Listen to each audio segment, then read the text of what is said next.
What's up? What's up, Cairo Sushi family? Oh man, this is a good one because I was bequested by my latest crush in chiropractic, Dr. Monique Andrews. We were at Mile High. She's like, Tristan, you got to meet this person. You got to meet Lauren. You got to meet Lauren. She was like a little squirrel. She's like, you got to meet Lauren. He's like, she's the greatest thing since like me. I'm going. So I want to, before we jump in, I got to give a shout out to truechiro.org. Dr. Clint Steele, if you're looking to improve your PVA to 100 plus PVA, get that retention on lockdown, you got to check out truechiro.org. You can learn more about them at kairosushi.com, or better yet, go to truechiro.org. Just bypass us and fix that PVA game. All right, so we're with Dr. Lauren, and I was gonna butcher your last name, but I'm gonna take a guess because I never really got it when we were talking at Mile High. Is it Koedyk? It's close. You can kind of go anywhere. It's Dutch, so it started. You had a lot more money to start your businesses with if your last name was Koedyk. Right? Yeah, precisely. That's how do you pronounce it? How do you pronounce it? Koedyk. Koedyk. Koedyk. Well, that's with an accent. I mean, yeah, this is the thing. Like, I'm going to say it different to anyone anyway, and then I say it different to my Dutch ancestors. So Koedyk, Kodak, it all works. All right. So, well, obviously we picked up on an accent there. So let's start there. Where are you from, and where did your chiropractic journey begin? I'm from New Zealand, and so I grew up in New Zealand and moved to the United States like 4 years ago after globetrotting for a few years. And cool. My chiropractic journey began, my mom would take my brother and I to the chiropractor as kids, and she figured that we probably fell out of enough trees and fell off our bikes and beat each other up enough to warrant some type of chiropractic assessment and adjustment when necessary. And so I was really blessed in that department, even though, it's like room for improvement in terms of like communication for a pediatric chiropractic, but nonetheless was adjusted as a kid.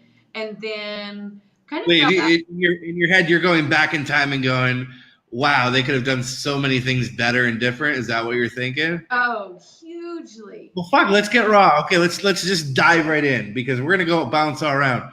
Yeah. If Dr. Lauren could transport herself, go back with Marty McFly and Doc McBrown to that first experience with a pediatric chiropractor, mm-hmm. and now everything you know today, what would you get on your pedestal and start butchering this guy with? Frequency, number one. Okay. Like I was going in school holidays. So in New Zealand, you go 10 weeks and you have 2 weeks of a school holidays, and you go 10 weeks and it's like a 4-term rotation of a school year. And so we would go every 3 months. But if you took a great history, it's like, for me, traumatic birth was a very real thing. Cesarean section, placenta previa, emergency, blah, blah, blah, blah, blah. And so if you just take that point in time, and now at 31, I can look back in my life and just see how that's played out until in comes chiropractic full force in my late 20s, and I actually start to live in alignment with the principles and radically have changed my life by hacking, to use, the millennial verbiage, hacking my nervous system. Chiropractors have been doing that since 1895. We've been hacking the nervous system. And so I just think about the suffering that would have been alleviated had a chiropractor shown up. Like, my mom totally would have got it and just been like, this is the best thing we can do for the trajectory of your child's life. It would have just, who knows what would have happened. And of course, there's a universal intelligence. So the gift that my journey was what it was. So I both sides. Well, you would have shown them. That would have been interesting. And you're blowing up. So I'm going to take it back to Dr. Mo, who's like, dude, you got to meet Lauren. And, we met, and it to me, it proverbially sounded like you were blowing up. And, you just had a seminar that sold out for Dallas. It's a women's only adjusting seminar in Dallas, Mhm. right? Yep. Okay, we're gonna dive into the women's only thing, of Mhm. course, but it's sold out in 9 hours. Uh-huh. So to me, that tells me you got massive word of mouth in Dallas that spread elsewhere. You're Mhm. doing something right. Um, what is up with your women's adjusting seminars? Why only women?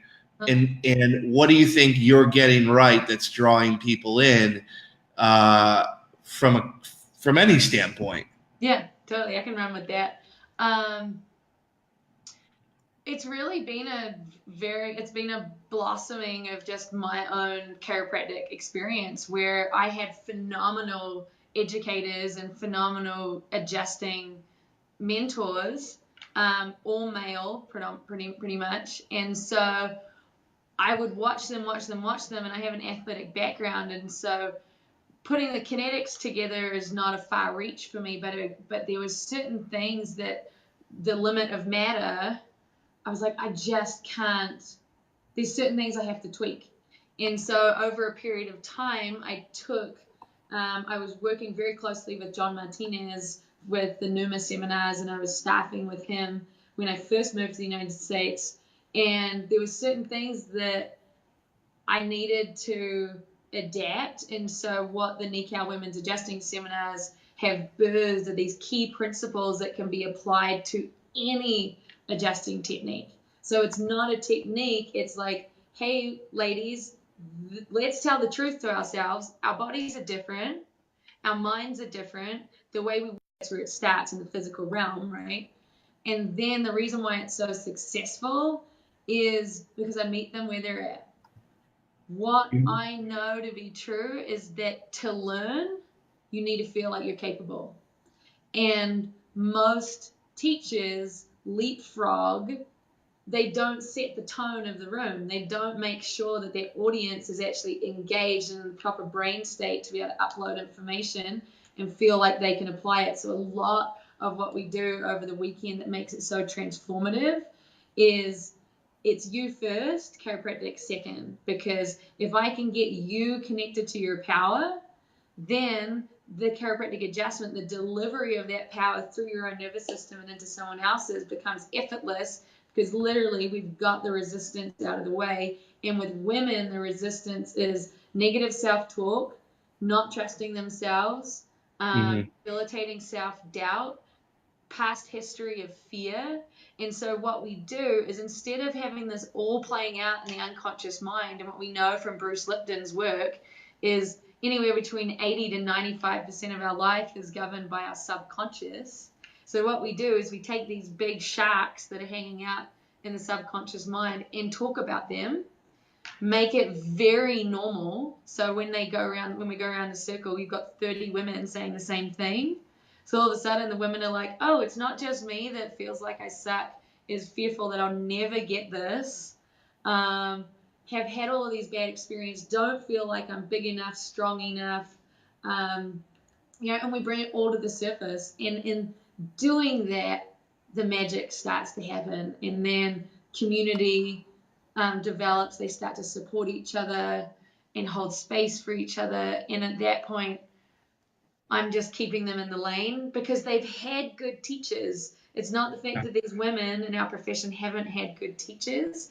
It's the fact that they haven't had someone that teaches to them and gets their mind out of the way so that it can actually deliver the goods. And that's Do you what. think that, yeah, do you think that applies to the clinical or the office setting too then? Because what I'm Yeah. picking up, yeah, I mean, if you're just going through the motions, right? If so walk me through if what's different if I come into your practice Mhm. versus what you think the status quo is? What are we going to spend more time together initially, or walk me through kind of what your modus operandi is going to be in your practice? Totally.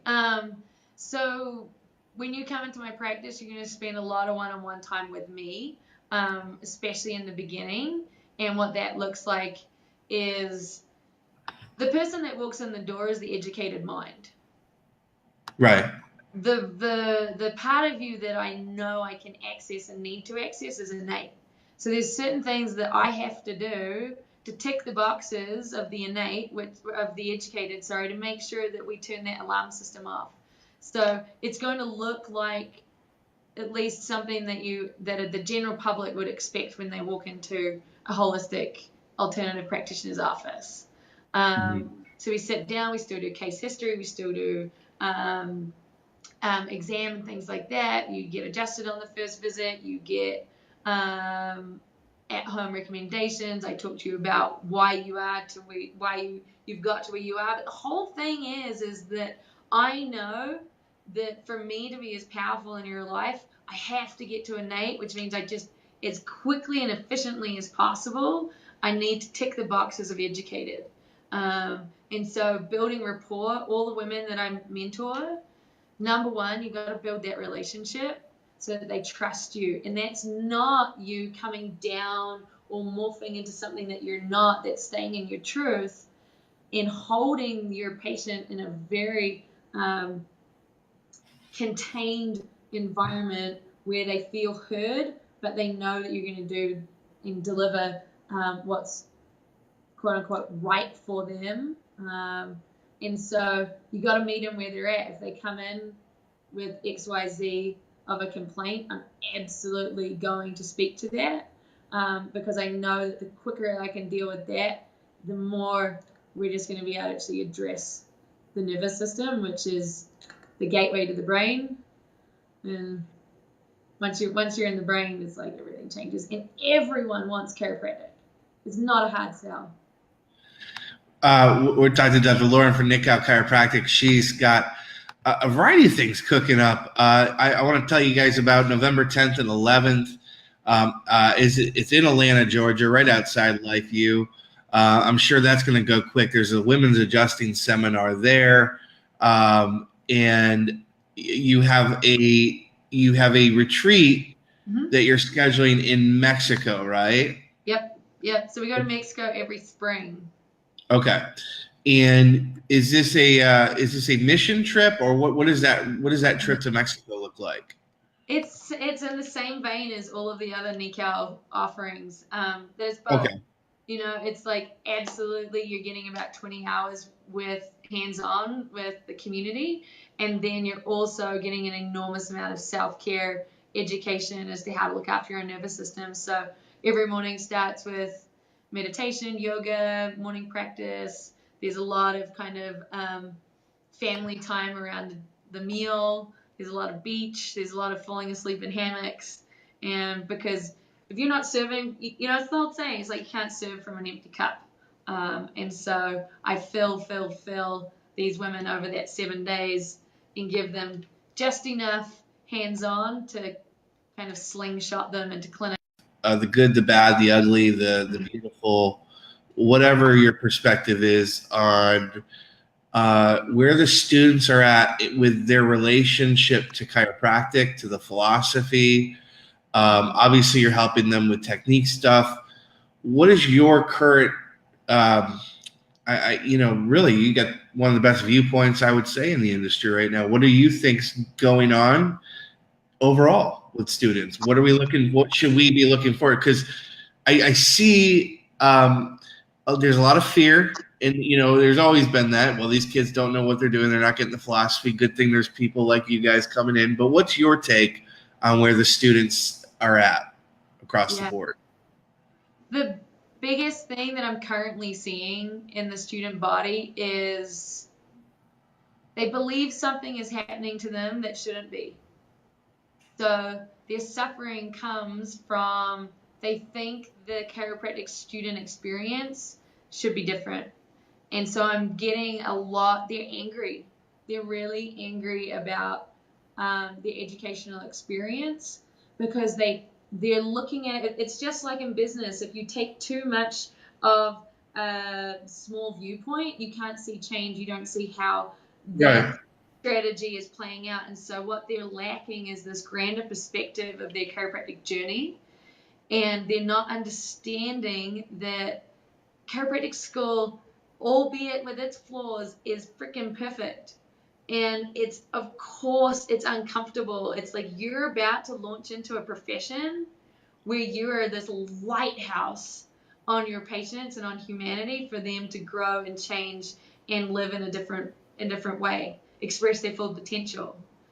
And what they're misunderstanding is they're coming into chiropractic school and it's difficult and they're challenged and they're being agitated. They're being so agitated and they don't appreciate the need for pathology. They don't understand the need for diagnosis. And it's like you're about to walk out into the world that has an educated freaking mind and an innate mind. And educated looks like the medical system. It looks like the insurance system. It looks like fear, fear, fear. And if you don't know how to play that game, you're not going to be able to infiltrate humanity and be able to create the change within the innate system of it and express that. And so the greatest gift that I attempt to offer our students is this sense of okayness around the student experience.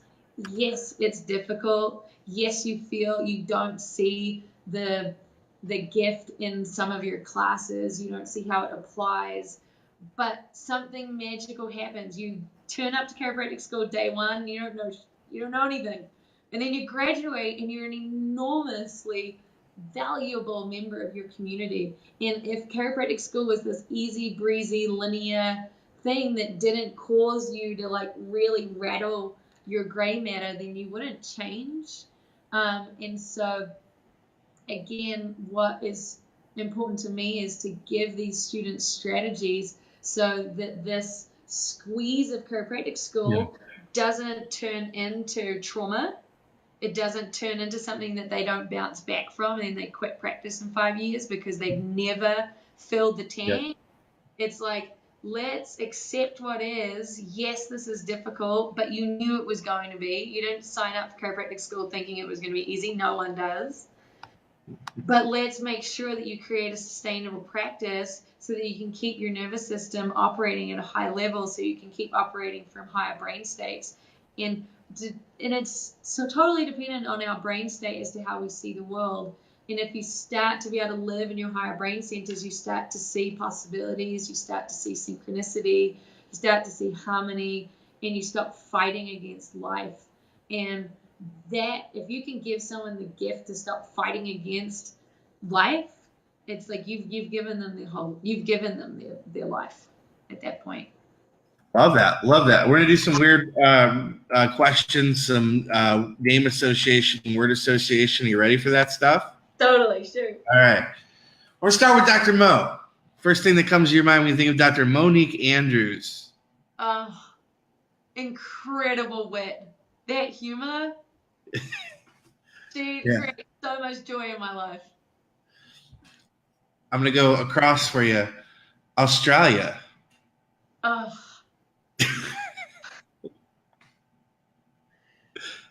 Someone asking me, where are you? Are you Australian? No. But I want to get your take on Australia. I'm not Australian. I'm a Kiwi. I'm from New Zealand. I know that. That's why I did that. And then I tell them I'm from New Zealand, and then they start talking to me about Australia. I'm like, they're two different places. Subluxation. Potential. Okay. Dee Palmer. Tone. Donnie Epstein.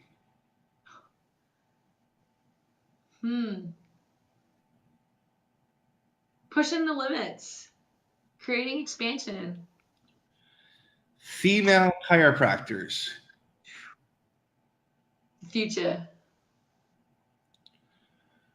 Male chiropractors. Please don't say the past. No. They're also the future. They're also the future. There's so much beauty and grace and care that I see in our guys. It's so beautiful. If you were to have dinner with one dead chiropractor, who would it be and what would you want to talk about?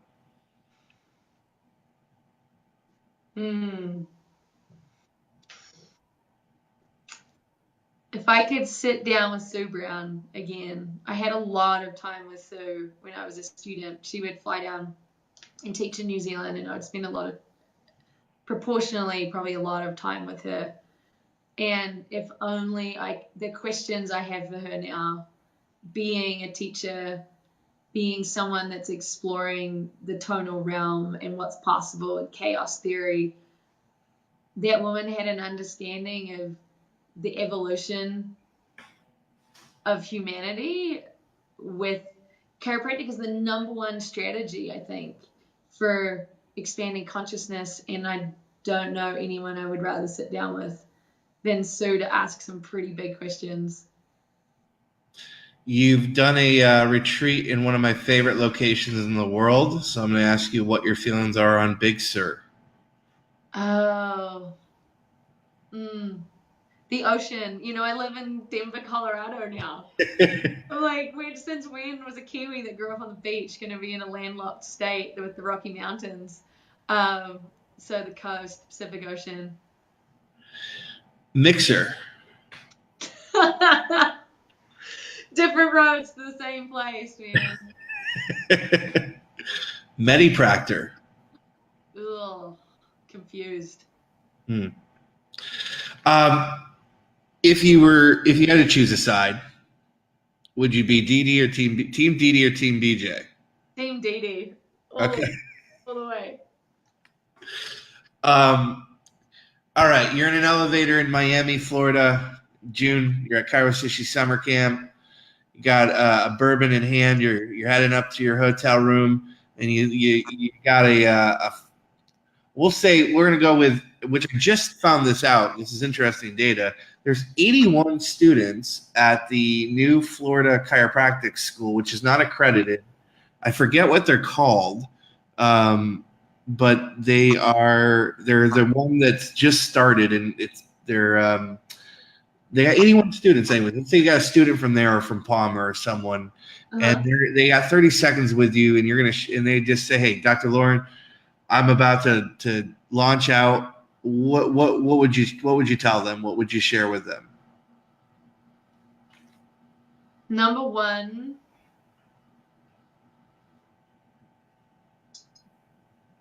Number one is you need to identify what's keeping you in survival mode.